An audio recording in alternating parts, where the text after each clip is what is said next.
We asked Britain's foremost surgeon to comment upon the demonstration. His explanation was given in the presence of Chapman Pincher, Daily Express science correspondent. Here is Chapman Pincher to report.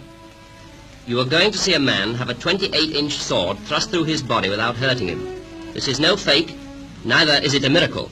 It could probably be done to you if you were willing to submit first to a dangerous operation.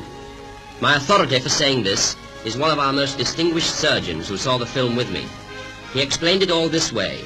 Years ago, Indian mystics showed Dejo how swords could be passed through their bodies without causing injury. They persuaded him to let them experiment.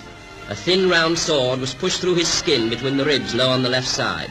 This would hurt, but Dejo had probably been hypnotized. There must have been some loss of blood too. By careful manipulation of the sword, it could be worked further into the body so that the point missed most of the vital organs.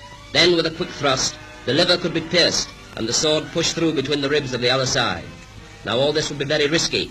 There would be considerable bleeding, and Dejo must have been ill for several weeks after the operation, for it is clear that the sword does pass through the right lobe of the liver. But once the wounds had healed, a straight path of insensitive scar tissue would be formed. A sword thrust carefully along this path would cause little pain or bleeding, because there are no nerves or blood vessels in scar tissue. Eventually, a permanently open channel could be formed right through, making the passage of the sword easy and safe in future. This explains why the sword is always inserted in the same places and by the same man. Those are the facts and a scientist's explanation.